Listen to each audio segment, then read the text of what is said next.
This happened to me last summer, driving home from a friend's place in the middle of nowhere. It was around 1 a.m. and the road was empty, just me and the fog. My headlights barely cut through it, and the radio was spitting static, so I turned it off. That's when I saw him, a guy standing by the side of the road, thumb out, wearing a dark hoodie. I don't usually pick up hitchhikers, but it was freezing, and he looked harmless, maybe my age. I pulled over and he climbed into the passenger seat. He smelled like damp earth, and his hands were pale, almost gray. "Thanks," he muttered, staring straight ahead. I asked where he was headed, but he just said, "Keep driving." We sat in silence for a minute, the only sound the gravel under my tires. Then he spoke again, his voice low, like he was talking to himself. "You shouldn't have left your sister alone tonight." My stomach dropped. I hadn't mentioned my sister. Nobody knew she was home alone while my parents were out of town. I glanced at him, but he was still staring at the road, his hood covering half his face. "What did you say?" I asked, my voice shaking. He turned to me, and I swear, his eyes were empty, like black holes. "She's not safe," he whispered. The car felt colder, and the radio flickered on, spitting static that sounded like whispers. I checked the rearview mirror, but God, this still freaks me out. His reflection wasn't there, just an empty seat. My hands were trembling, but I kept driving, too scared to stop. He started muttering again. "Things about my life nobody could know. You left your window open last night. You forgot to lock the back door." I slammed on the brakes, yelling at him to get out. He didn't move, just stared at me. Then, slowly, he opened the door and stepped out.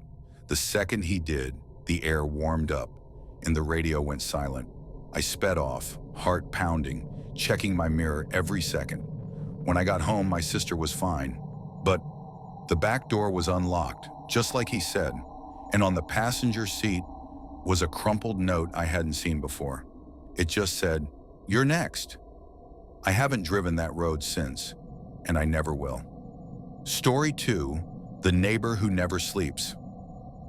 When I moved into my new apartment, I thought it was perfect.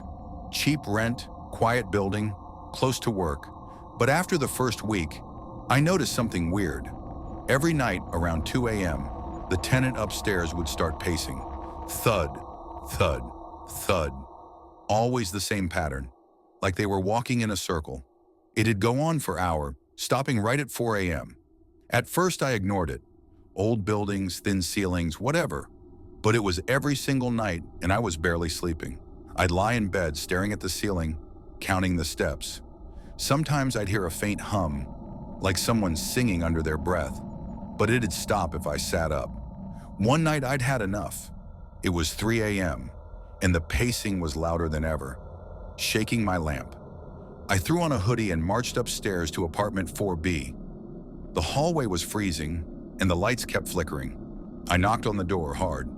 "Hey, can you keep it down?" No answer. The pacing stopped, though, like they heard me. I knocked again, louder. Nothing. I went back to bed, but the silence was worse. It felt wrong. The next day, I asked the landlord about the tenant in 4B. He gave me a weird look and said, "Nobody's lived there in years. It's been empty since the last guy passed away." My skin crawled. That night, I didn't hear pacing, but I saw something worse. A shadow moved under the door of 4B, like someone was standing there, listening. I stopped sleeping in my bedroom after that.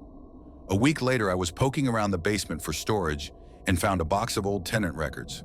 There was a photo of the guy who lived in 4B, a gaunt man with sunken eyes. The same man I saw standing in my hallway the night the pacing stopped. Story 3, the text from my old phone. I lost my phone last year during a school trip. It was an old iPhone, nothing special, so I got a new one and moved on. But a few months ago, I started getting texts from my old number. The first one came at midnight. "Nice blue hoodie today." I was wearing a blue hoodie, but I figured it was a prank. I texted back, "Who is this?" No reply. The next night, another text. "You shouldn't walk home alone." I'd walked home from a friend's place that evening, cutting through the park. My heart started racing. I called the number, but it went straight to voicemail. My old voicemail. My voice saying, "Hey, it's me, leave a message." Except it sounded off, like it was underwater. I blocked the number, but the text kept coming. "You left your window open. Check your closet."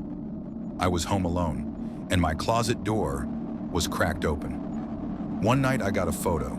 It was me, sitting on my bed, reading the text I just received. The angle was from inside my closet.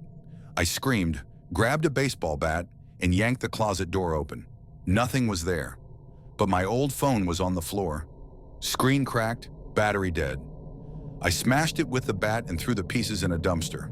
The text stopped, but every night, I hear a faint vibration in my room, like a phone buzzing under the floorboards. And sometimes when I close my eyes, I swear I see that photo again. Me, staring at my phone, unaware of what's watching. Story 4, the campfire that never died. Last fall, my friends and I went camping. A forest a few hours from town. We set up by a lake, built a fire, and started telling ghost stories. My friend Jake told one about a spirit that haunts campfires, mimicking voices to lure people into the woods. We laughed it off, roasted marshmallows, and went to bed around midnight. I woke up a few hours later, freezing. The fire was still burning, bright as when we left it, which was weird. We hadn't added logs. I crawled out of my tent and saw someone sitting by the flames. Their back to me. I thought it was Jake, so I whispered, "Dude, go to sleep." The figure didn't move. Then it spoke, in Jake's voice, repeating his ghost story word for word. "It waits by the fire, watching you sleep." My blood ran cold. I grabbed a stick and threw it at the fire to put it out, but the flames shot up, hotter, brighter. The figure turned, and its face, it wasn't Jake. It was like a shadow with eyes, staring right through me. I ran back to my tent, zipped it shut, heart pounding. The whispers kept going, circling the camp. When morning came, the fire was out, but there were burn marks on my sleeping bag, shaped like a handprint. We packed up and left. Jake swears he was asleep all night. I don't know what I saw, but I'll never camp in that forest again. Story 5, the Polaroid in the attic. My grandparents passed away last year, and my family had to clean out their old house. I volunteered to tackle the attic, mostly because I was curious. It was full of dusty boxes and junk from decades ago. While digging through a trunk, I found a stack of Polaroids. All of my family, asleep. My mom in her old bedroom, my uncle on the couch, even my grandparents, in their bed. They were creepy, but I figured they were just old photos.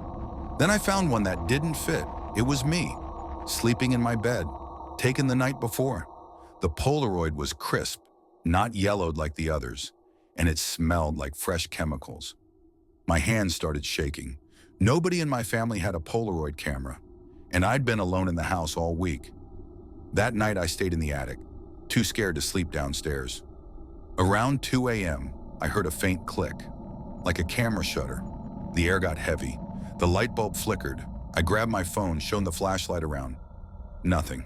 Then I heard it again. Click. A Polaroid slid out from under a box.